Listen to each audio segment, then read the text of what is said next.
dans le...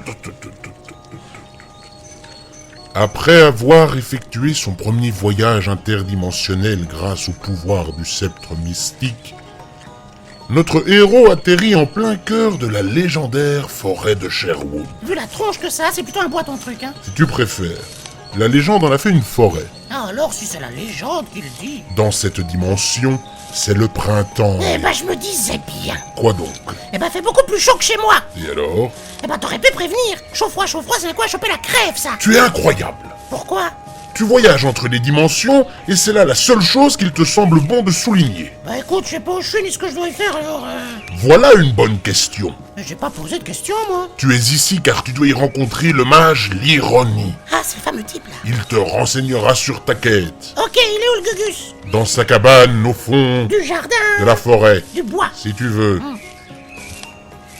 Tandis que notre héros parcourait l'immense forêt de Sherwood, des bruits de lames qui s'entrechoquent se font entendre. Oui, bah faut pas traîner dans le coin. Notre héros, intrigué, Je suis pas intrigué du tout. la curiosité piquée au vif par cette mélopée guerrière, J'en ai rien à péter.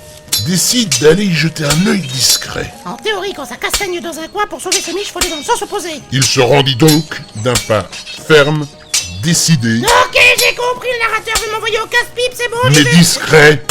Ah ouais, s'agirait pas de mourir, c'est ça? Ouais, Bref, bref. arrivé sur place, il vit une poignée d'hommes se battre entre eux. Ah, c'est ça les humains. T'as raison, on reconnaît bien le côté primate. Une bande de bandits tentait vagamment de vaincre les soldats de l'affreux prince Jean afin de délivrer l'un de leurs amis. Passionnant. Mais enfin, Bilbus, Quoi? cet homme que tu vois là, avec son arc, est une légende. Je vais m'en dire, attends. Il vole les riches pour donner aux pauvres. Oh, c'est quoi son nom? Parce que si c'est vrai tout ce que tu me racontes sur lui, c'est ni Sarkozy, ni Hollande, ni Charles Michel. Non, c'est Robin des Bois.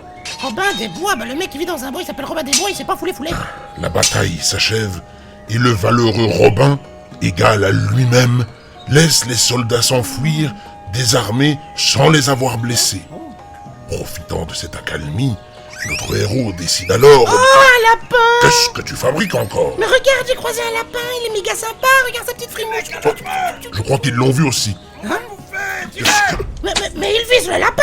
Ils ont faim, très certainement. Mais c'est quoi le rapport entre avoir fait tuer quelqu'un? Dans cette dimension, Bilbus, on mange les lapins. Il mange les lapins? Mais c'est des barbares, un lapin c'est en vie, si c'est en vie, bah on peut pas le manger! Il faut les comprendre, ils ont faim. Mais tu te fous de ma gueule, on est dans une forêt de pommiers, ils peuvent manger des pommes! Bilbus, ne pars pas en courant par là-bas, tu vas te perdre. Non, mon pote me guide! Qu'est-ce qui se passe?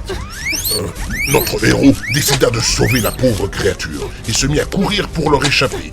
Car, pensant qu'il s'agissait d'un brigand qui volait leur repas, Robin et sa bande se mirent à le prendre pour cible également. Leur repas, bande d'Ahmar! Manger des pommes! Là, Bilbus intérieur, jette-toi à l'intérieur. Je pense que c'est terminé. C'est fini. Oui, tu les as semés. Merci du coup de main, narrateur. T'es peut-être pas si mal après tout. Ouais. Le souci, c'est que ça ne devait pas se passer comme ça du tout. Tu devais rencontrer Robin, sympathiser avec lui et le suivre jusqu'au mage. Mais t'inquiète pas, mon petit copain m'explique déjà comment m'y rendre en traversant ce tunnel. Quoi? Très bien. Alors je suppose que l'aventure continue.